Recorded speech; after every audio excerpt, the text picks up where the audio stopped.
Hello, CSI Eagles, and welcome once again to the Knowledge Nest. This is week 4 of this podcast.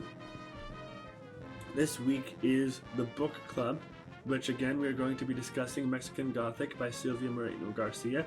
Please come on February 23rd at noon so we can all have a vibrant and very discussion experience. Hopefully, we will have many more book clubs in future months. This is something that Allison Beard started, however, we are all invested in this. We're all excited to take part in this. Thank you, Allison, for creating this experience. She did the first book club, I think, in October of last year, and this is the third or fourth iteration, so we've been able to do it on almost a monthly basis, and this is really exciting because we can experience and learn from other people's perspectives on works of fiction and works that are creative in nature.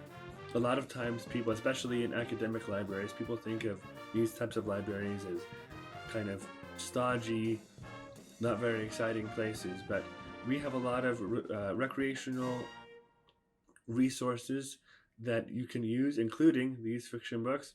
And fiction doesn't mean that they're not useful, that they're not educational, that they're not beneficial. As you can see, fiction works provide a great way to communicate and to explore your own feelings and compare your feelings to those of others and learn about other people's perspectives and see how you compare to and can learn from these narratives in these works.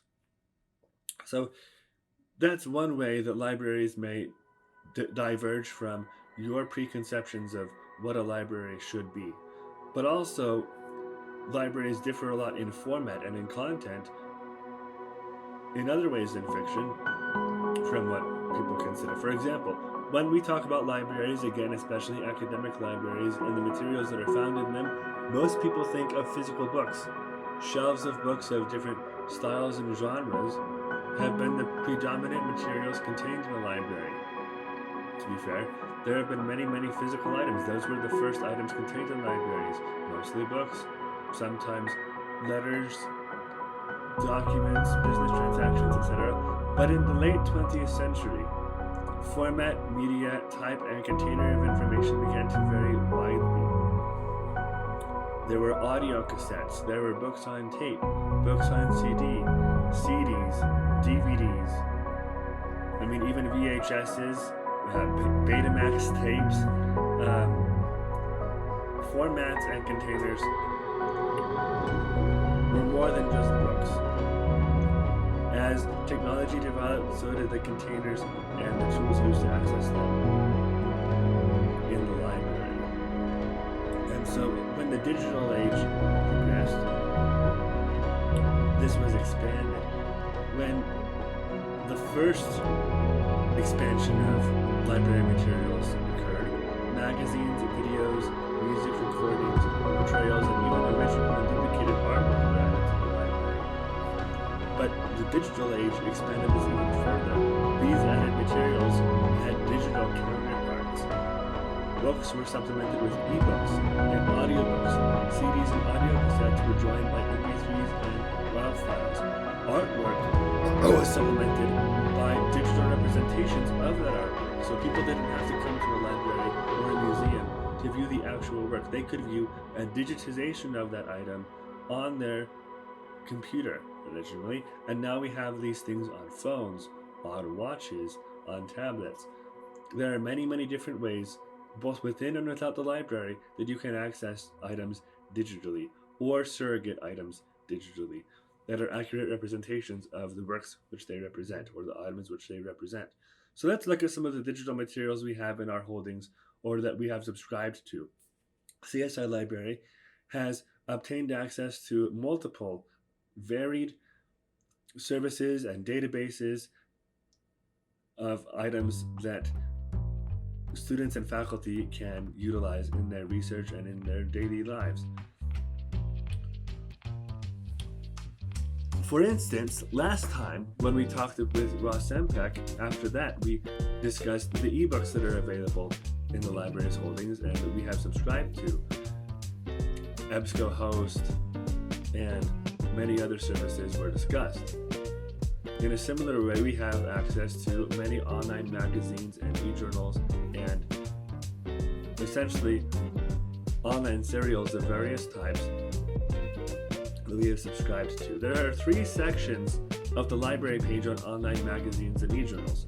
There's the general directory box, there's a Flipster magazine content box, and there's a box that's dedicated to Idaho archaeologist PDFs. Each of these are useful in different ways.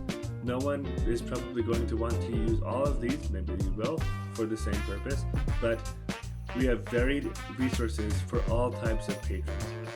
So the general directory is a list of journals on a plethora of topics that we have. You can click on the link and we can help you access many different types of journals on a wide range of topics, from journalism to agriculture to biology, business, engineering, and higher education. And these journals are made public by the publishers, by databases, by a wide range of people. So we'd like to thank those who we've been able to work with to provide access to these journals. Flipster is a magazine service, so it contains digital versions of popular magazines, or since I talked about surrogate records, it contains surrogate representations or duplications of the print versions of these magazines, and professional periodicals. As Ross and I discussed in the podcast last week, many people overlook magazines and other periodicals. They prefer journals or other professional newspapers to magazines. But magazines are very useful in terms of creativity and expression. Some people don't like them because they're not academic or they're not books.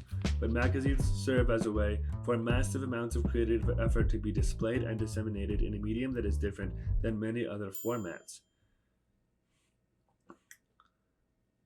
Some magazines combine visual and textual creativity, while others focus on one subject or medium or the other.